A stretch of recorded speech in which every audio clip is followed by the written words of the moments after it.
practical challenges in commercial sheep and goat production. Practical tips are very much essential when a farmer starts practicing it as a business.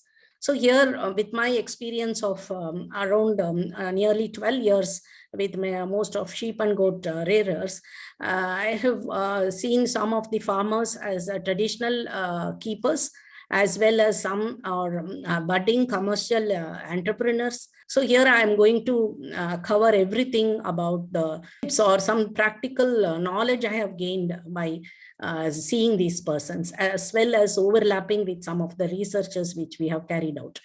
So the importance of commercialization and orienting farmpreneurs to produce high quality mutton and goat milk is very much essential, because when we talk of the marketing, the challenge of marketing the products, when it comes many times, the products here, it also means the live animal also. So there is going to be a lot of demand for the quality mutton. So in that case, how we are going to orient our farmers towards this, that is what a big challenge. So the points to ponder here, the sufficient availability of seed stock of pure breeds. So whenever we come across a farmer, they immediately ask which breed I should go for, or where I will get the stock. So there immediately, even any researcher or any consultant gets stuck what to answer to that question. Then once they procure the animal, what type of breeding methods, whether they go for selective breeding or improving the native varieties. So these two are major, like how a crop requires a quality seed, the stock which the farmer is going to procure for the first time is very much important in this angle. So let me show you some of the scenes of the sheep and goat rearing practices. So we come across many of the shepherds going in highways across the roads, taking their sheep and goats. They travel across, and we have some of the research documented by our students that how long they travel during the whole year, or why they go from one place to another. So of course, it is only for the fodder. They go from one place to another. And this is where we come across a lot of farmers going even in the national highways, and they are even prone to accidents also. And this is a very common scene in many places across India. The next one is the extensive free range system. These type of practice we mostly see in places like which are nearer to the cities or a semi-urban place, where the flocks are not very big, the flocks are not very small, but it will be a floating stock where they are allowed to graze on the natural available fodders, and as and when the farmers feel like, or when there is a demand, the stock will be sold, where no recording or no accountability of the herd is maintained. And the other one we see is who are maintaining less than 20 numbers in a semi-intensive system, in a kacha shed or in an open grazing system. And most of the time the sheds are built of whatever material that is available locally. So here during the night, the animals are stocked. And these are some of the different sheds. During my research, I have documented what are all the materials they have used to construct a shed, and the fencing for the goats, and also sheep in some places. So everywhere we can see whatever is available in there, whether it is some acacia or poles, or they have used the bamboo poles, whichever is available. And it is structured in such a way that it can just protect the animal from predators. Otherwise, whenever there is going to be heavy rains or thing, they are going to be damaged, and they will be repairing this more often, almost every year.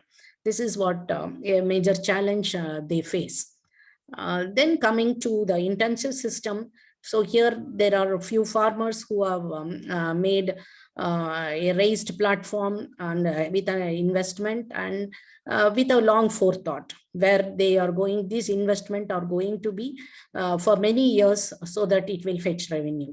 That is what, and many players are there now who are constructing sheds for this.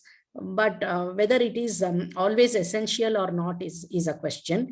For the farmer who practices integrated farming systems, especially we come across farmers having these sheep and goats as an ancillary to the agriculture or the other horticulture crop husbandry. We see some places in Bangalore and all, where there will not be a need for these big structures or investment.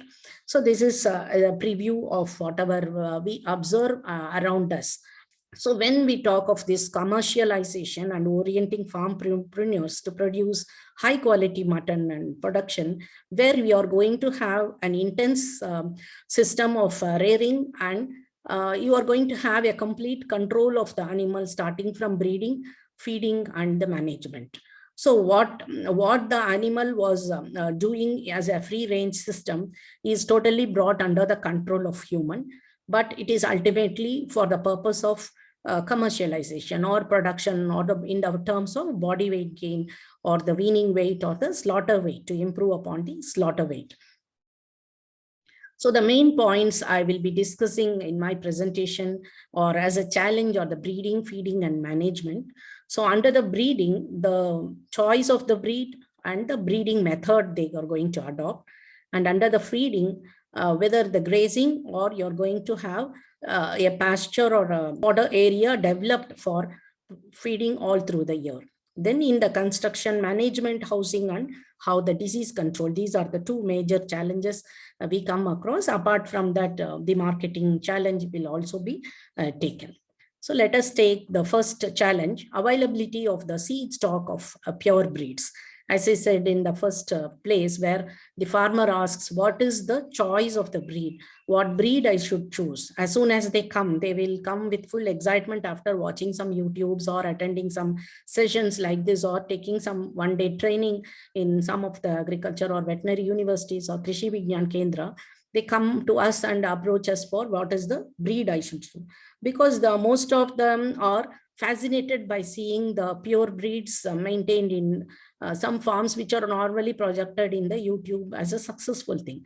Whether all breed are going to be fitting into the farms where the farm is located, or in the geographical location, whether that particular breed is going to be suited or not. So here, first question I will ask them, what is the objective of the farm? So when it comes to the objective of his farm, whether he is going to have only for mutton purpose, or whether he is going to have the farm for milk production, or whether he is going to be a breeder supplying the breeding stock.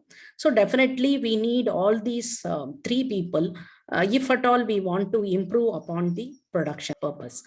So here, when we say, when we think of which breed to choose, so what best available locally should be chosen.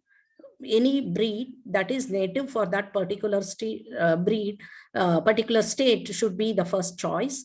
And it is better to procure from pure breeding sources, especially from the government run farms, or from sources where the pure breeding is done. And it all depends on the availability of the breed. So when it is not available, it is better advisable to go for a nondescript which is having a good performance. So when we want to take of this, the adaptability is taken into a question.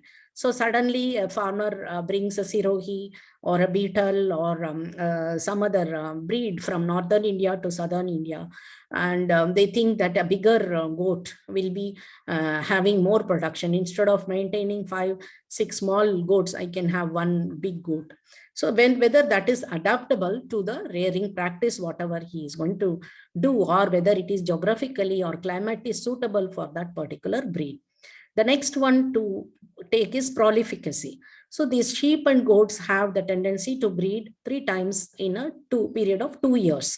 So that is very, very important.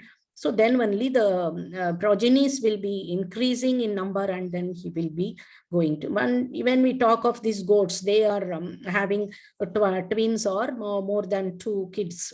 They have the tendency. So whether the mother will have the sufficient capacity to feed those kids, 2 or 3 kids it is going to give birth.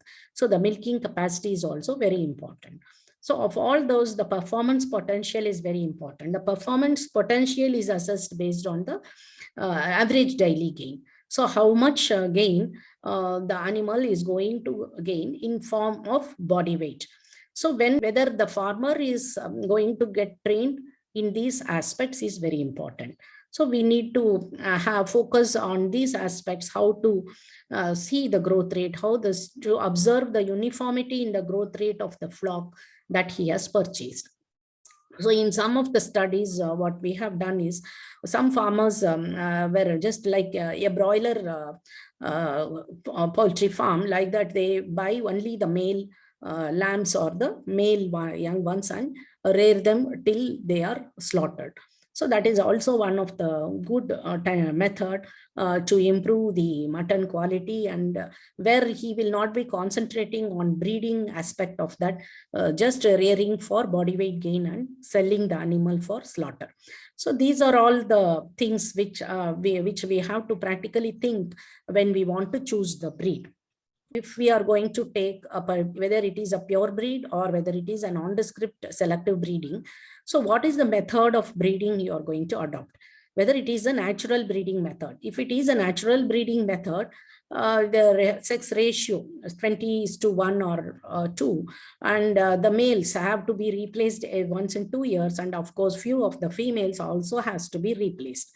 So again, the replacement stock should be procured from a source which is unrelated to that. This here also we come across many farmers who don't replace the males and kind of continue to follow inbreeding, which has also definitely caused a decrease in the body weight gain.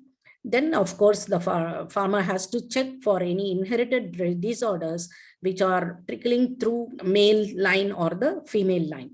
So this can be observed, and that breeding flock or the breeding family can be culled by sending them for slaughter.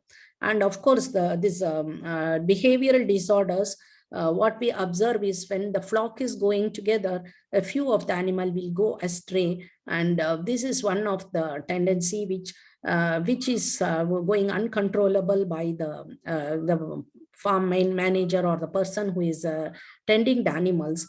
And again, some behavioral disorders like not caring, or the maternal attachment is not there with the kids due to some other reason. So these are all some of the things which we observe, or the nature of fighting tendency that is not going along with the flock and tending to fight. So these type of behavioral disorders can be observed, which may be inherited, and we don't know for what reason they are there. And for our better thing, these sheep and goats can be culled easily when they show these type of abnormal behavior. So this is also what I have observed in my practical experience, that the persons where the slow growers, showing abnormal behavior disorders can be easily removed from the flock for the better improvement of the flock. Then the next major challenge is the feed and fodder production, about which I'm going to deal in detail, where it is different from what we say, like though Sathyazerograzing is saying that there is no grazing. Of course, there may not be a grazing in the field, but we have to cut the fodder and feed the animal. So there, that is what the difference between the natural grazing. So when, how we are going to develop these sufficient browse or the feeding fodder material for the animals to feed all through the year. So whether this availability of sufficient fodder is there, and how we are going to tackle with some of the fodder varieties which are of seasonal and perennial varieties. And of course, we need water to grow these fodder. So whether sufficient water facility is there, or whether any other water conservation methods like drip irrigation, sprinklers or micro drip can be adopted in the fodder plots. And of course, the soil is very much essential. testing the soil and finding the suitability of the soil, or what alternative measures to be done to improve upon the soil to suit to the fodder variety is very much essential. And here of late, farmers are focusing on organic farming practices. So how much organic material has to be needed to make the soil to fit with the NPK requirement of a particular fodder variety. So here again, we need to consult the agriculture scientist. So the soil and the water are very essential if we think of growing the fodder all through the year. And of course, the natural calamities or certain areas which are prone to every year droughts during the summer season, or there is going to be a flooding. Whenever the region is nearer to the river banks or inundation of the rivers during the monsoon seasons alone, there the flooding will happen. So how you are going to tackle this in the fodder plots? This is very, because putting all your efforts to grow the fodder and suddenly flooding is happening, then your animals are going to be deprived of the required fodder. So these challenges have to be forecasted, and preparation has to be done. So in one of my experience with the Yashodhavana goat farm, we planned certain methods to grow the fodder. So based on the fodder requirement. So how much fodder is required when, and our number of animals the farm is expected to maintain at large. So initially, if the farm has started with 100, and if the planning is done for 500 or 600 goats, then how the planning should be done to see that we should always plan for the maximum number of animals that is going to be stocked. So we consulted some of the ICR references, and we found that the growth rate at the rate of 50 gram per day, how much dry matter is required. One chart was there. So based on this calculation, we planned how much fodder has to be done. So if an animal is weighing 10 kgs, it requires 425 grams of dry matter. Likewise, for 20 kg body weight, 700 grams of dry matter. And for a 30 kg body weight animal, it requires almost a kg of dry matter is required. In this portion, especially for explaining the fodder portion, which is very, very essential, I will take the example of my experience with the Yashodhavana goat farm, Hulalli at Nanjagod, Mysore. So the total land available with that farm was 18 hectares. And in that, animal sheds comprised of 5 acres. And the fodder production was around 37 acres, that is 80%. So this was not exclusively fodder. There was an admixture of other varieties of crops also. So the farmer had planned to stock at a maximum of 800 animals. So wherein the Yashodhavana goat farm's objective was to have the milk as goat milk as the main product.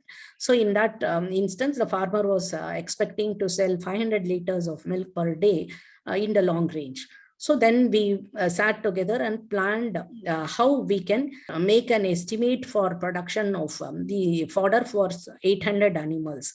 So if at all the farm is going to expand and reach to that level. So at that point of time, when we started planning the fodder, the farm was having only 150 to 200 animals. So the daily requirement was estimated to be around 4,000 kgs. That is 5 kg per adult animal for 600 adults, and 3 kg for young animals for 200 animals. So it comes to around 3,600, but approximately the planning was done for production of 4,000 kgs of fodder every day. So anticipating this huge requirement of fodder, the models, because we didn't want to disturb the existing agriculture system in that 50-acre plot. So the hortipasture model was preferred for the area in the farm where mango and coconut were already planted, and in the middle we could intercultivate them with the fodder grasses. And agri-silvipasture model, where it was a highland, and it was suitable for fodder maize cultivation. So in this, mulberry, glyceridia, subabul, and susbania were planted on the borders, and the maize as an annual crop was planted, and intermittently cowpea was planted to enrich the soil, because the leguminous can enrich liquid this nitrogen source in the soil. So this is how the planning was done. And then the rest of the land where no other crop was there, three-tier agroforestry model was, since the farm was focusing on goat, tree fodders, lucerne, cowpea and fodder grasses were planted. That is three-tier agroforestry model. To my audience here, I can say all these models are actually available in IGFRA Jhansi. So some of you can visit that and see, and this is what I have taken and we have replicated in Yashodhavana goat farm. In addition to that, between the plots, there were some space available where he constructed small ponds to see that the seepage water can get collected and in that azolla can be produced. And in the initial phase, the farmer had to procure some from other sources like the maize cobs or the perennial fodder grasses, and also dried seed pods from the nearby forest or nearby villages where the large trees were there. The pods were also relished by these goats. So these were all the initial planning, and because we had to wait for a few more days for the full fodder to grow. So the grass varieties, grasses plus good quality browse, maize fodder plus tree foliage, 2 to 3 kgs are approximately around 6 to 7 kgs per animal, weighing 30 to 40 kg was made by these methods of cultivation.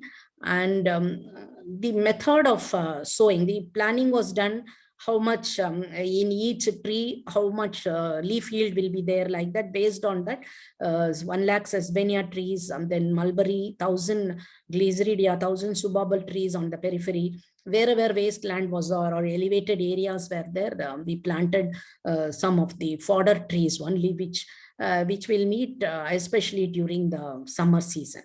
And another method of staggered sowing of annual fodder varieties was planned. And this was the 9 hectares of land was divided into different plots of 1 hectare each. And in each hectare, maize, lucerne, cowpea, like that, alternatively it was grown. So that, and again, whenever lucerne was grown, again in the next season, maize was planted, and in cowpea, maize was planted, like that, alternatingly with the leguminous and non-leguminous fodder was planted. And the sowing also was done in these plots in a staggered method.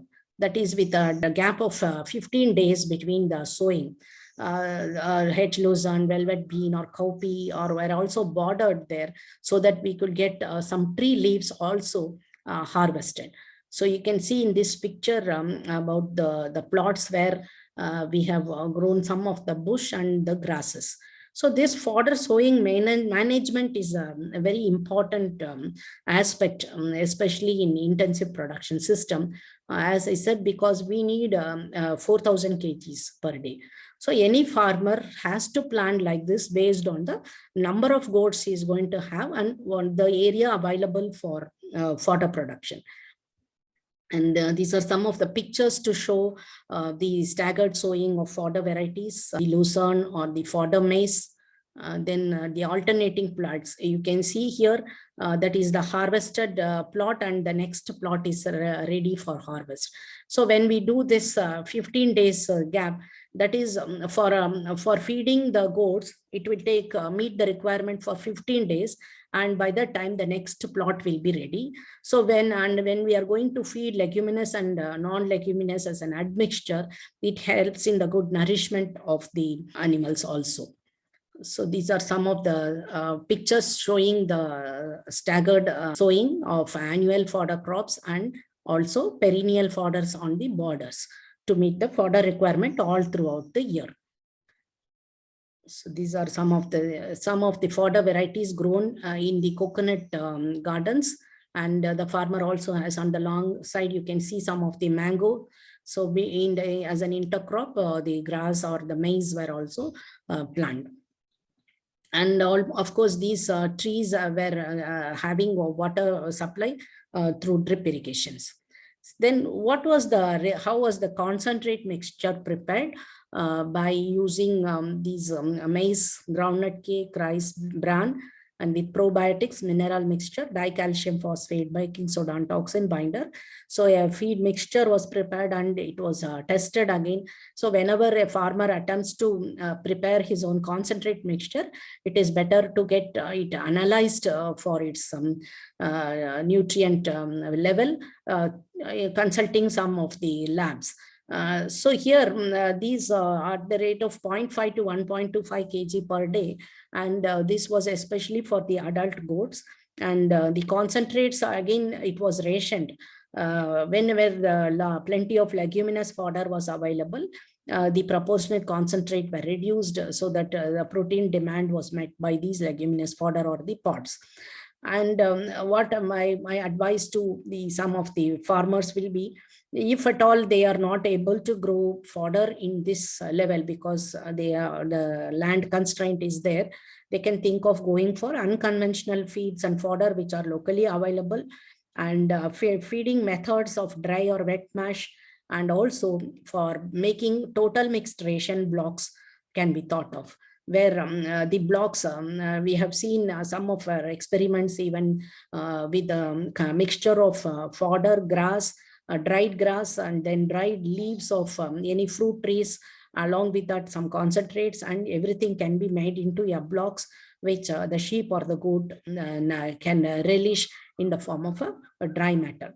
So these are all where the farmer or anybody has to, commercial farm pruners has to get trained in this area to meet the nutrient requirement. And these are the pictures to show how the land was utilized for production of azolla.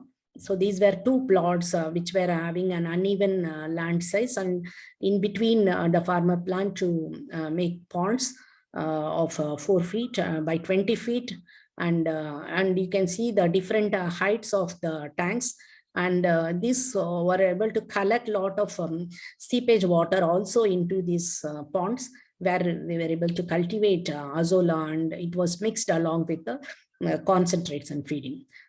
And this excess of fodder can be harvested and it can be dried and it can be used, but it is always advisable to chaff the fodder and give.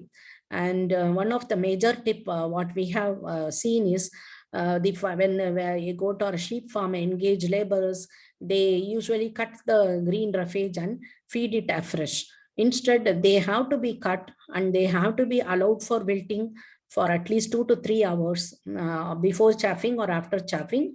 After wilting only, they have to be fed to the sheep or goats. This is practical experience what we have seen. So in many farms, they give it as a fresh. They immediately gulp and eat, which doesn't help the process of the demand, meeting the demand of the dry matter requirement.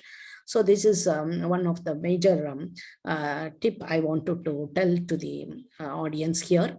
The next challenge I will discuss about the housing. So as I discussed, different types of housing practiced for sheep and goats, where you need a roof. Definitely a roof is required, but how much height is maintained for the animal to have sufficient aeration and sufficient dissipation of the heat. So in this first and these two pictures, you can see it is totally covered on all sides, and just a height of around 6 feet. And here also you can see that the lady is standing only to her height, it is there. And this definitely causes some health issues to the animals when they are crowded or kept all through the night inside the shed. And this is one of the commercial shed. You can see where the roof has a light source by a transparent sheet, so that enough daylight is there till the sunset, almost up to 7 o'clock, 7:30. So these are some of my observations of the different types of housing traditionally followed. This is one of the kacha house on a raised platform, which we see in our region, especially in the Shimoga district, Malnad region, where it is having monsoon for 4 or 5 months. So you can see small flocks of goats are kept in these type of raised thatched sheds. And definitely the droppings are collected and they are easily sold off as a manure, because these farmers are all landless laborers. But the alternating a similar structure for small pens are being proposed by Tanvas and some other organizations, you can see here. So these type of small units can be thought of in instances where the farmers are trying to have an integrated farming system, where the major occupation may be an agriculture or a horticulture crop, and they may have few goats or sheep to be reared for as not as a main occupation. So in that instance, these type of small sheds can be thought of. And the major one more issue is the flooring. The flooring of the shed, mostly in kacha flooring, you can see that the mud floor has ups and downs, and because frequent soiling by the animals may result in water stagnation or urine stagnation, which may cause a lot of issues, health issues in the leg, as well as it may predispose to respiratory tract illness. So this can be overcome by having a semi-pakka flooring and having a cross ventilation. So in this, you can see how the cross ventilation to keep the shed dry and without any foul smelling from by the litters. This is very essential, and there should be a roof always so that to protect the animal from the rains. So these are some of the few sheds, kacha sheds, which I have documented during my studies. So this is one of the farmer having some 150 goats in under a coconut garden. And this is a flooring made of completely of bamboo thatched shed. And these are some of the recommendation by the Tanvas, where the flooring is a concrete or a level flooring with a cross ventilation, and there is no walls on the side, and complete ventilation is there, and the animals are seem to be move around freely. And this is some of the organized farm structure, where compartments are created for different age groups of animals to have a control over the feeding and watch over the health issues. These are some of the improvements. So though here also the ventilation is sufficient, but what happens here, this is frequently prone to damages, and there may be incidences of ectoparasites, or because of the dung or material cannot be washed out, they may be a breeding ground for ticks and lice, which may affect the animal, and they may be a vector for other diseases. So these things should be taken care by improving upon the sheds like these, or the simple structures. And this is one more model where we can improve. These farmers who are having this can be thought of improving upon these by using improving their rearing practice, so that the mutton quality can be increased without any odor, and the growth rate or the animals can be saved from many diseases by maintaining these type of pen and run structures, which can be propagated for small farmers having flocks up to less than 50, so that they will have a disease-free flock. And these are some of the high-raised platforms, sheds we can see in commercial establishments. So definitely I don't recommend to all the farmers to adopt these type of methods unless it is going to be a major occupation. So as most of the farmers are having this as an ancillary occupation, so accordingly they can plan their sheds. Then another important aspect we have to see in while maintaining the sheds is separate pens for different age groups. Again, I would like to say the example of the Yashodhavana goat farm some 10 years ago, where they were facing a lot of kid mortality. And that is when I could intervene, and we could find that the death of the young ones was not due to any infectious cause. It is purely a managemental cause, because the young and old were kept together in a single shed, which has resulted in the death of these young ones. And traditionally we see these type of bamboo baskets or bamboo compartments created for the young ones. So then this is in the left side, you can see one of the simple structure recommended by the Tanwas people about how you can have a pregnant goat or 2 or 3 goats in a small compartment.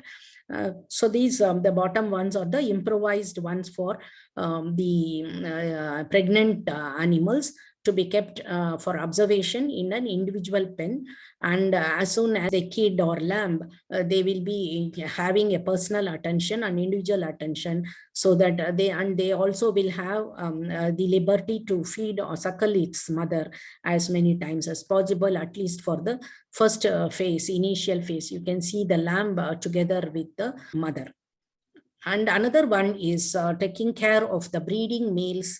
Breeding males should be definitely maintained very well, because they are going to be the half of the herd, what we say, or for 20 animals, if you are going to have one male, that is very precious.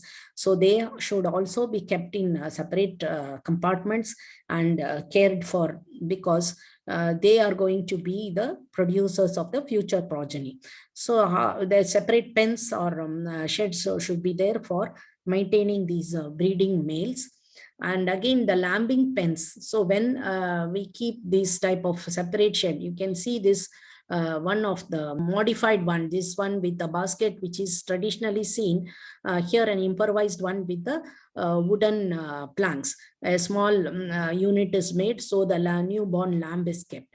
And the improvised one, you can see in the Yashodhavana goat farm, where just like how we give a brooder in case of poultry unit, a similar unit is also made. Then the lactating goats. The lactating goats should also be observed or should be kept in separate compartments, so that we can easily milk those animals, and they can be cared for to avoid the occurrence of mastitis and other things. Here, in the experience of the farmer, the manual milking method has been found to be very useful instead of this. And then in the sheds, the fodder space or provision for fodder is very much essential. You can see in this where the traditional method of feeding, just they cut the leaves and throw it in front of the goats to feed. Here there is uneven distribution of the fodder to the different age groups of animals. And here you can see in the bowl of feed is fodder is kept, and it is competing to feed. Whichever is overtaking the others, that will be getting more feed than the others. So these two methods should be avoided, and uniform distribution of fodder supply is very much essential. By keeping these type of feeder space, or like these type of feeding troughs, where the chaffed fodder can be put without any wastage. This is very essential. So ad libitum chaffed, green and dry fodder feeding is very much essential, and pelleted concentrates can also be thought of if it is needed only for the lactating and the late pregnant animals. And you can see here, then once the kids or the lambs are weaned, in the traditional factories, they are allowed to run along with the mother, which may not have a good impact on the growth rate. So when we are going to have the weaned kids fed with separate milk, or the growers which are kept under grower ration and in separate pens, will help us to estimate the uniformity in the growth rate and assess the average daily growth gain in the growth of these young ones which are going to be slaughtered. And then the monitoring of the growth rate and the routine weighing and record maintenance by computerized recording is very much essential in a large scale establishment. So some of the facilities like this automated weighing machines have been developed by Tanwas, which can be also thought of by commercialized farmers who are having many number of goats or sheep. And the routine management, the cleaning of the sheds is very much essential. How daily they have to be cleaned. Then the washing of the feeders and the waterers is very essential. Provision of clean waters, clean drinking water, and also disposing of the leftover of the feed waste, and clearing the droppings. So leftover of the feed waste and the droppings can all be dumped into the manure pit, which can be recycled for the production. And always when it is kept on flooring, preventing water stagnation is very much essential, or the location of the shed should be on the highly elevated area to prevent water stagnation, because these water or the soiled flooring can definitely affect the animals' food. Then quarantine facilities. This is what this is also again an experience we gained from the Yashodhavana goat farm. Whenever the replacement stock were purchased, immediately they were allowed to enter into the flock, which had resulted in many of the respiratory problems. And then a separate quarantine shed was advised. And as soon as the animals are received, they are kept in the quarantine shed, and after some time they are vaccinated and screened for all the diseases, and then only they will be allowed to let into the other flocks. Then emergency and critical care is very much important, where individual attention is required. So whenever we have the farm laborers in our farm who are untrained, they have to be trained in these first aid, as well as observing the animals for these type of injuries caused due to fighting, caused due to some injuries during the in the shed itself. So these things have to be attended. If you don't attend to these immediately, they may affect the growth rate. And also the frequent infections spread through the respiratory tract, that is droplet infection. So whenever the farm laborers have to be trained to observe for such exhibition of any symptoms from an animal, and immediately they have to be kept isolated in an isolation pen. The wounds in the hooves, especially during the monsoon, they have to be attended in areas where there is heavy rains. And the routine vaccination is compulsory for all the animals. For sheep or goat, the routine vaccination is important. Then I think vector control, dipping and spraying, when it is clearly maintained, it may not be a task, but when during some certain seasons you can find the eruption of these type of insect vectors, which has to be controlled. Then the screening for intestinal parasites and deworming. So some of the participants of these groups have asked many times about whether even in intensive or commercial establishment, intestinal parasites are there. Definitely they have to be screened, and because they may gain entry through the fodder sources.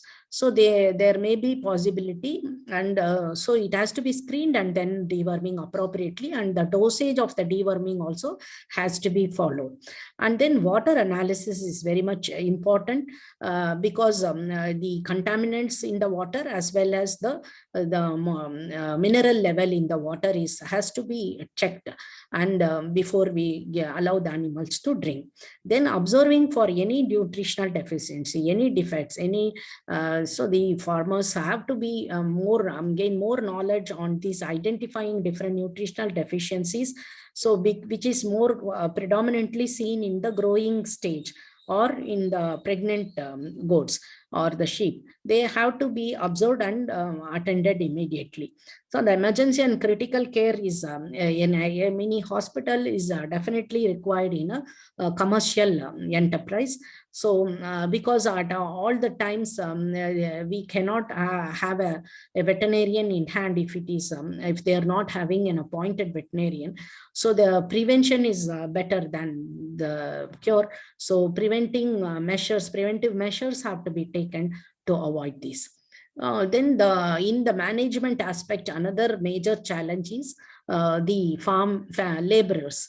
So when usually we come across these commercial sheep and goat farmers stay far away from their farm locality, or where the farm is, or they may be staying some 20-30 kilometers in the city, and they will be having the farm, and the total dependency will be on the farm laborers. Instead of having farm laborers who visit and go, it is better to have workers' quarters and have them in the farm itself, and also they have to be trained them, and they have to be assigned appropriate jobs.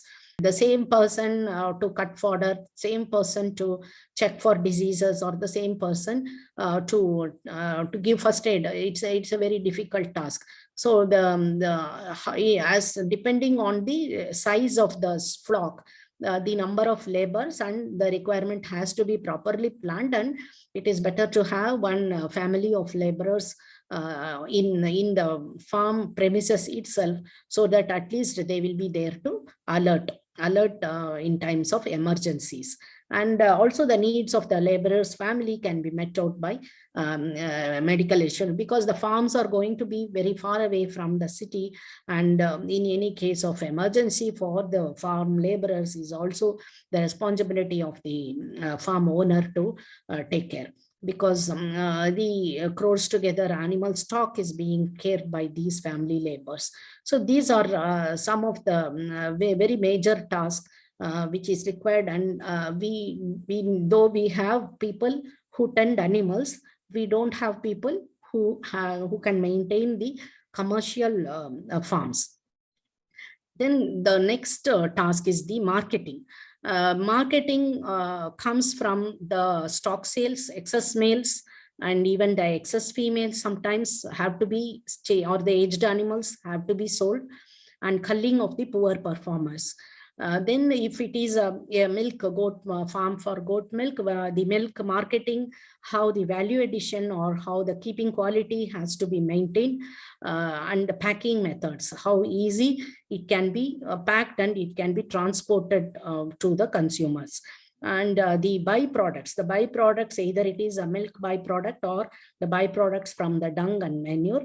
So how they are going to be packed and marketed is very much essential. And we can see some of the players coming into the online marketing where they are able to advertise their products. But here again, the consistency and the maintenance of the products in the good quality and tested products is very much essential when it is going to have a good market. And of course, the popularizing or advertising of the farm is very much essential by way of using the print media or the social medias. The farmpreneurs should be able to advertise. So whenever a farmer can come to this level of advertising in themselves in the social media, definitely they should be having a practical experience, and they should be able to solve or come out with a solution, or they should have experienced such challenges and how they have overcome. So definitely it is very essential. And definitely the farmer, how big ever they grow, they need to consult experts and scientists, because in-depth research are happening in different universities. And some of the farmers should also be able to conduct research and development trials, or share their ideas with the scientist, or cooperate with the scientist to give opportunities to conduct some trials and publish those things. And I like to share here that with respect to Yashodhavana goat farm, we have done some of the trials based on the milk, based on the fodder production, and the milk quality has been tested in CFTRI. Like that, whatever suggestion we give to the farmer, he was able to adopt to that and accept why it was needed. And same way, the feed quality and the concentrate mixture, then the mineral mixture prepared, all these things, soil testing or water testing, everything, it was taken in a good sense when we advise them. So such aspects are definitely required. And of course, sharing that whatever hardships they have faced has to be shared in these type of webinars, or through participation in exhibition and Krishi Melas, and continuing to update with the international arena also is very much required if the farmpreneur has to come out with a good commercial establishment.